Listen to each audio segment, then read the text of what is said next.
තේ වත්තේ සුළඟට මිදුල පුරා විසිරුණු අරලියමල් සුවඳ කාමරය ඇතුළත පාවෙලා ආවා. මම හිටියේ කණ්ණාඩි මේසේ ඉස්සරහ. අලුතෙන්ම ගත්ත කහපාට සාරියට හැදවෙන්න කොණ්ඩේ පීරන ගමන්. දුවේ තේක මේසෙ උදින් තිව්වා. මාමන්දියේගේ ඒ කියන්නේ වික්‍රමසිංහ අප්පච්චිගේ ගැඹුරු කටහඬ සාලින් ඇහුණා. මම වයස අවුරුදු 25ක තරුණියක්. නම තාරුකා. කසාද බැඳලා තාම අවුරුද්දයි. මගේ මහත්තයා කවීන්. කවීන් කියන්නේ තමන්ගේම කොම්පැනි වැඩවලටම මුළු රැය තිස්සේම මහන්සි වෙන ගෙදර ආවත් ෆෝන් එකටයි ලැප්ටොප් එකටයි හිරවුණු කෙනෙක්. එයාට මං ගැන හොයා බලන්න වේලාවක් තිබුණේ නැහැ. එයා හිතුවේ ගෙදරට ඕන කරන සල්ලි දුන්නාම ලස්සන ඇඳුම් අරන් දුන්නාම සීරම හරි කියලා. ඒත් ඒ පාළුව මට නොදැනෙන්න වග බලා ගත්තේ වික්‍රමසිංහ අප්පච්චි. එයාට වයස 54ක් වුණාට හොඳට ඇඟපත තියෙන පෞරුෂයක් තියෙන මිනිස්සෙක්. එයාගේ බිරිඳ නැති වෙලා දැන් අවුරුදු 5ක්. මම සාලෙට යද්දී අපච්චි පත්තරයක් බලවල හිටියේ. මාව දැක්ක ගමන් එයා පත්තරේ පැත්තකින් තිබ්බා. අද කවී නොදෙම්ම ගියා නේද දුවේ? කෝල් එකක්වත් දුන්නේ නැද්ද? එයා හරින අනුකම්පාවෙන් ඇහුවා. නෑ අපච්චි, මීටින් වගේක් තියෙනවා කිව්වා. අද රැට එන්නත් පරක්කු වෙයිලු. මම බෙම බලාගෙන කිව්වේ සිතේ තිබුණු දුක හංග ගන්න උත්සාහ කරන ගමන්. අපච්චි නැගිටලා මගේ ළඟට ආවා. එයාගේ අත මගේ අත උඩින් තියෙද්දි මට ලොකු උණුසුමක් දැනුණා. ඔය ළමයට තේරෙන්නේ නැහැ එයා ළඟ තියෙන වටිනා වස්තුව මොකක්ද කියලා. කමක් නැහැ දුවේ, මං ඉන්නවනේ. අද හවසට අපි දෙන්න පොඩ්ඩක් වත්ත පාලා තේ කඩේ පැත්තේ ගිහින් යමුද? ඔයාගේ හිතේ තියෙන පාළුවත් ඇරි. මම එයාගේ ඇස් දිහා බැලුවා. ඒ ඇස්වල තිබුණේ තාත්තා කෙනෙක්ගේ ආදරයට වඩා එහා ගිය මාව තීරුම් ගත්ත පිරිමියෙක්ගේ දැඩි අවධානයක්. හා අපච්චි, මම හේන් හඳින් කිව්වා. හවස 4ට විතර වත්ත පහලින් හමාපු සිසිල් සුළඟත් එක්කම අහස ටිකක් කළුවර වේගෙන ආවා. මම සැහැල්ලු ගවුමකුත් ඇඳගෙන සාලෙට එද්දි අපච්චි හිටියේ සාලේ ෂෝකේස් එක ළඟ. එයා ඇඳලා හිටියේ අලු පාට සරමකුයි සුදු පාට ටී-ෂර්ට් එකකුයි. ඒ ඇඳුමට එයාගේ පෞරුෂය තවත් වැඩි වෙලා පෙනුණා.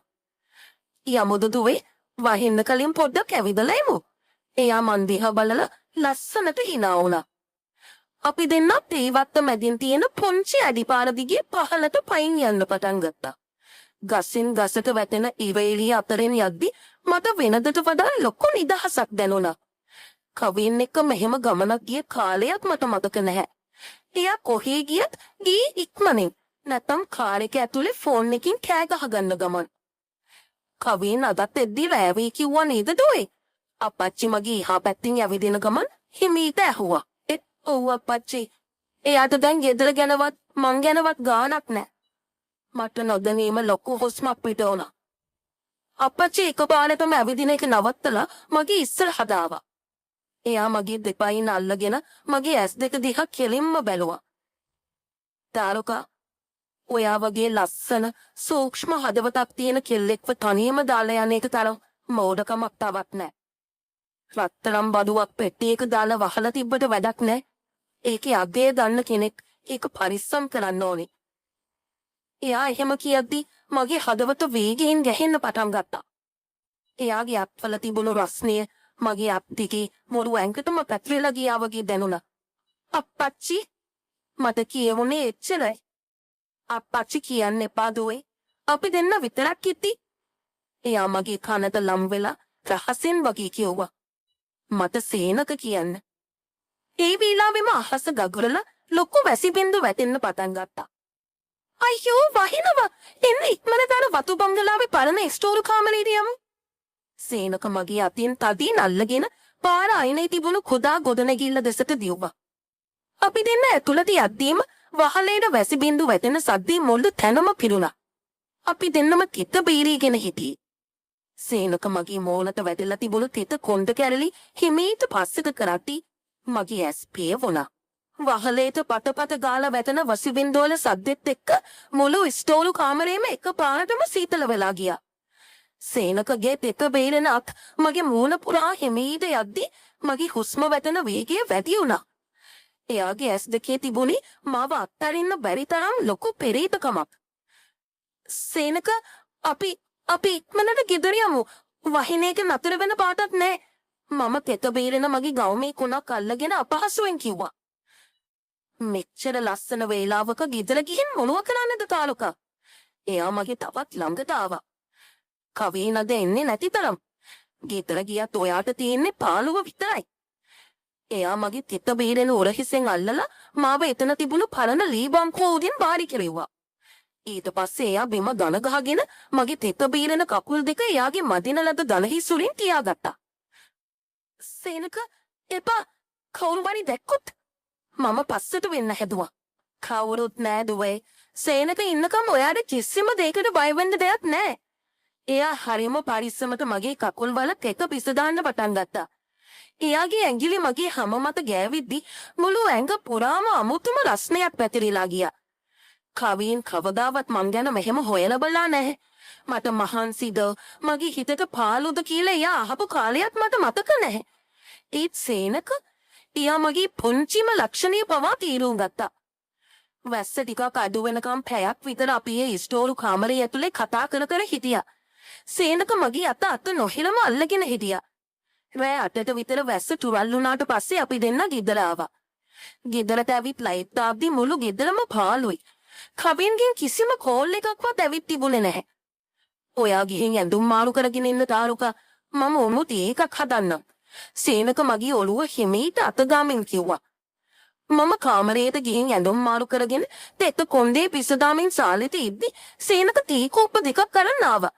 එයා මගේ ළඟින්ම සෝෆා එකකින් වාඩි වුණා. තාරුකා අද රැට මට ඔයාගේ ළඟින් ඉන්න දෙන්න. එයා මගේ ඇස් දිහා බලලා කීන්න ඇහුවා. සේනක මගේ උරහිස් දෙකෙන් තදින් අල්ලගෙන මාව සෝෆා එකකින් වාඩි කළා. එයාගේ ඇස්වල තිබුණේ වෙනදට වඩා ලොකු බැරාරුම් බවක්. තාරුකා ඔයා හිතනවාද මම මේ කරන්නේ වැරද්දක් කියලා?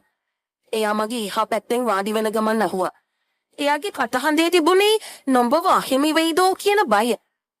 මං දන්නේ නෑ සේනක. මගේ හිත හොඳටම අවුල් වෙලා තියෙන්නේ. මම්මගේ අත් දෙකට මౌන වහගත්තා. කවින් එයාගේ පාඩුවේ හිටියට එයා මගේ කසාද මහත්තයා. අපි මේ කරන්නේ. කසාද මහත්තයා? සේනක මගේ අත් දෙක හිමීට මౌනෙන් අයින් කළා. එයාගේ ඇඟිලි මගේ මූණ පුරා හිමීට යද්දි මට ආයෙමත් වෙනමම හැඟීමක් දැනෙන්න ගත්තා. කසාද බැඳලා විතරක් මදි තාරුකා. ගෑණී තෝනි ආදරය, රැකවරණය, සෙමිහස.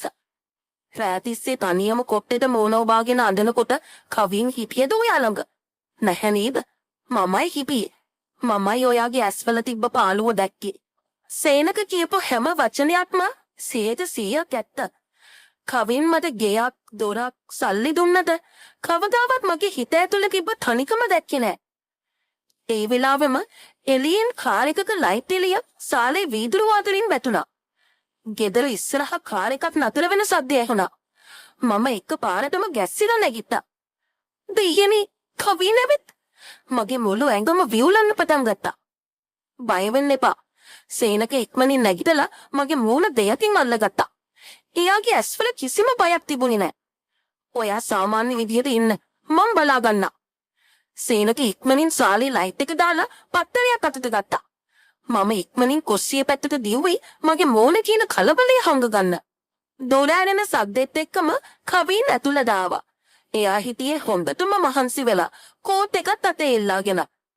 අප්පච්චි තාම නිදි නැද්ද? කවින් සාලෙට එන ගමන් ඇහුවා. නෑ පුතා, තාරුකාට පොඩ්ඩක් සනීප නැති නිසා මම පොඩ්ඩක් බැලුවා. ඔයාද ගොඩක් පරක්කු වුණා නේද? සේනක හරිම සාමාන්‍ය විදිහට කිසිම කලබලයක් නැතුව උත්තර දුන්නා. කවින් කුස්සිය පැත්තට ඔළුව දාලා බලද්දි මම වතුර වීදුරුව බොන ගමන් හිටියේ. තාරුකා ඔයාට මොකද උනේ? කවින් මගේ ළඟට ඇවිත් අහද්දි එයාගේ ඇස්වල ලොකු වරදකාරී හැඟීමක් තිබුණා. මට එකපාරටම ඔළුව රිදෙන්න ගත්ත කවින්. ඒකයි මම වතුර ටිකක් බොන්න ආවේ. මම ගැහෙන කටහඬ පාලනය කරගන්න උපරිම උත්සාහ කරමින් කිව්වා. කවින් මගේ ළඟට ඇවිත් මගේ නළලට අත තියලා බැලුවා. එයාගේ අත් හරිම සීතලයි. සෝරි තාරුකා, මට අද වැඩි වුණා. ඔයා ගැන බලන්නවත් මට වෙලාවක් තිබ්බේ නෑ. කවින්ගේ කටහඬේ ඇත්තටම පතන පසුතැවීමක් තිබුණා. එයා මාව හිමීට බදාගෙන මගේ ඔළුවට හාදුවක් දුන්නා. ඒ වෙලාවේ මගේ ඇස් කෙලින්ම ගියේ සාලේ හිටපු සේනක දිහාට. සේනක පත්තරේ දිහා බලාගෙන හිටියට එයාගේ බැල්ම තිබුණේ අපි දෙන්නා දෙසට. එයාගේ ඇස් වලින් මට දැනුනේ සූක්ෂම ඊර්ෂ්‍යාවක් සහ අනතුරු වැඟවීමක්. කමක් නෑ පුතා. තාරුකාට අද දවසම මහන්සි. ඔයාලා ගිහින් නිදාගන්න. මමත් කාමරේට යනවා. සේනක කිසිම වෙනසක් නැතුව නැගිටලා තමන්ගේ කාමරයට ගියා. එදා රෑ කවින් ඇඳට වැටුණු ගමන්ම අධික මහන්සිය නිසාම හොද්දටම නිදාගත්තා. එයාගේ ගොරවන සද්ද මුළු කාමරේම පිරෙද්දී මට නින්ද අහලකට වතාවෙන. මම ජනේලය ළඟට වෙලා එළිය බලාගෙන හිටියා. මගේ හිත දෙකට බෙදලා තිබුණේ. එක් පැත්තකින් මට අනුකම්පා කරන ආදරය පෙන්වන මගේ පාළුව මකන සේනක. අනික් පැත්තෙන් තමන්ගේම වැද ලෝකේ අතරමං වුණත් මට හානියක් නොකරන මගේ කසාද මහත්තයා කවින්. එකපාරටම මගේ ෆෝන් එකට මැසේජ් එකක් ආවා. තාම නිදි නෑ නේද තාරුකා? මට ජනේලෙන් පේනවා ඔයා ජනේලේ ළඟ ඉන්නවා. මටත් නින්ද යන්නේ නෑ. ඔයාගේ සුවඳ තාම මගේ අත්වල තියෙනවා. මැසේජ් එක සේනකගේ. මගේ හදවත ආයෙමත් වේගෙන් ගැහෙන්න පටන් ගත්තා. සේනකගෙන් ආපු මැසේජ් එක දැක්ක ගමන් මගේ මුළු ඇඟම එකපාරටම හිරිවැටිලා ගියා. මම හිමීට තිලරෙද්ද අයින් කරලා එළිය බැලුවා. සේනකගේ කාමරේ ජනේලයෙන් එන ඩිම් ලයිට් එළිය අතරින් එයා ජනේලය ළඟ හිටගෙන මන් දිහා බලාගෙන ඉන්නව මට අඳුරේ වුණත් යාන්තමට පෙනුණා. මම ඉක්මනින් ෆෝන් එක අතට අරන් රිප්ලයි එකක් ටයිප් කළා. සේනක ප්ලීස් මේව මැසේජ් කරන්න එපා. කවේ නැහැරුණොත් සේරම ඉවරයි. ඔයත් ගිහින් නිදාගන්න. තත්පර කිහිපයකින් ආයෙමත් ෆෝන් එක වයිබ්‍රේට් වුණා. එයාට ඇහැරෙන්නේ නැහැ තාරුකා. එයා ඉන්නේ වෙනම ලෝකෙක. ඒත් මම ඉන්නේ ඔයාගේ ලෝකෙ. හිත උදේට කවීන් ඔෆිස් ගියාම අපි කතා කරමු. මම ෆෝන් එක සයිලන්ට් කරලා කොට්ටේ යටින් තියලා ඇඳලා ගිහින් හාන්සි වුණා. කවීන් මගේ එහා පැත්තේ තද්ද නින්දි. මට මං ගැනම ලොකු පිළිකුලක් සහ වරදකාරී හැඟීමක් දැනුණා. ඒත් එක්කම සේනක මට දක්වනේ අමුතු අවධානයල මගේ සිත ඇදී යන එක නතර කරගන්නත් මට බැරි වුණා. පහෝදා උදේ 7ට විතර කවීන් ලෑස්ති වුණේ වෙනදාටත් වඩා කලබලෙන්. තානුකා මම අද සතියන්තේ ක්ලයන්ට් මීටින් එකකට නුවරඑළිය යනවා. එන්න වෙන්නේ ඉරිදා රැට. කවින් ටයි එක දාගන්න ගමන් කිව්වා. සතියන්තේ යනවද කවින්? අද සෙනසුරාදා නේද? මම අහද්දි මගේ කටහඬේ තිබුණේ බයක්. අනේ සෝරි බබෝ මේ ඩීල් එක ගොඩක් වැදගත්. අප්පච්චි ගෙදර ඉන්නවනේ. ඔයාට පාළු වෙන එකක් නෑ. කවින් මගේ මූණ හිමීට අතගාලා බෑග් එකත් අරන් සාලෙට ගියා. සාලේ හිටපු සීනක කවින් යන දිහා බලාගෙන හිටියේ හිත ඇතුලින් hina වෙන ගමන්. පරිස්සමෙන් ගිහින් එන්න පුතා. ගෙදර ගැන බය වෙන්න එපා. මම තාරුකා ගැන බලාගන්නම්. සීනක කිව්වේ හරිම බැලෑරුම් විදිහට. කවින්ගේ කාර් එක ගේට්ටුවෙන් එළියට යද්දිම ගෙදරට ආවේ මහා ගෝධ නිහඬතාවයක්. මම කුස්සියට ගිහින් තී හදන්න ලෑස්ති වුණා. එකපාරටම පිටිපස්සෙන් සේනකගේ සුවඳ මට දැනුණා. එයා කුස්සියේ දොරකට හිටගෙන මගේ දිහා ගිලින්න වගේ බලාගෙන හිටියා. දැන් මොළො දවස් දෙකක්ම අපි දෙන්නට විතරයි තාරුකා. එයා හිමෙන් සීරුවේ මගේ ළඟට අඩිය තියමින් කිව්වා. සේනක මගේ පිටිපස්සෙන්ම ඇවිත් හිටගනිද්දි මගේ මුළු ඇඟ පුරාම අමුතුම ගැස්මක් ඇති වුණා. කොස්සියේ ලිපෝඩ තේ කීතලේ වතුර රත් වෙන සද්ද හැරෙන්න මුළු ගෙදරම තිබුණේ මහා ගූඪ නිහඬතාවයක්. සේනක ප්ලීස් පොඩ්ඩක් එහාට වෙන්න. කවුරු හරි ආවොත්. මම ලිප පැත්තට හැරිලා තී කොළ එකතු කරන ගමන් කිව්වේ ගැහෙන කටහඬ වහගන්න උත්සාහ කරමින්. මේ ගෙදරට කවුරුත් එන්නේ නෑ තාරුකා. එයා මගේ උරහසට උඩින් මගේ මූණට ලමු වුණා. එයාගේ උණුසුම් හුස්ම මගේ බෙල්ලට වදිද්දි මගේ ඇස් දෙක ඉබේම පිය වුණා. කවින් එයාගේ සල්ලි වැඩ අස්සේ අතරමං වෙලා ඉද්දි ඔයා මෙතන තනි වෙනවා. මට තවත් ඒක බලන් ඉන්න බෑ. එයා හිමීට මගේ ඉන වටේට අත් දෙක දාලා මාව එයාගේ පැත්තට හරවා ගත්තා. මගේ පපුව වේගයෙන් ගැහෙන්න පටන් ගත්තා. එයාගේ ඇස්වල තිබුණේ අවුරුදු ගානක පාළුවක් සහ මාව සම්පූර්ණයෙන්ම තමන්ගේ කරගන්න තියෙන දැඩි ආශාවක්. ඔයා මට බයද? එයා මගේ නිකටෙන් අල්ලලා එයාගේ ඇස් දෙහාට මගේ මූණ හැරෙව්වා. බයක් නෙවෙයි සේනක. මට වරදකාරී හැඟීමක් දැනෙනවා. අපි මේ කරන්නේ කවීන්ට කරන ලොකු ද්‍රෝහීකමක් නේද? මගේ ඇස්වලට කඳුළු පිරුණා. ද්‍රෝහීකම? සේනක පොඩි හිනාවක් දැම්මා. ඥානීගේ හිතේ තියෙන ආදරය, අවධානය නැති කරලා ඇයව පාළුවට අතහැරලා දාන එක නෙවෙයිද ලොකුම ද්‍රෝහීකම. මම ඔයාට ආදරේ තාරුකා. මම ඔයාව රැක බලා ගන්නවා. අදින් පස්සේ ඔයාට කවදාවත් තනියක් දැනෙන්න මම ඉඩ තියන්නේ නැහැ. එයා මගේ නළලට තදින් හාදුවක් දුන්නා. ඒ වෙලාවෙම කුස්සිය රත්තුන් කේතලෙන් එකපාරටම වතුර උතුරලා ලිපට වැටුණා. ගාන සද්දෙත් එක්ක මම පස්සට වුණා. සේනක hina වෙලා ලිප නිවා දැම්මා. ඒක පස්සේ හදමු.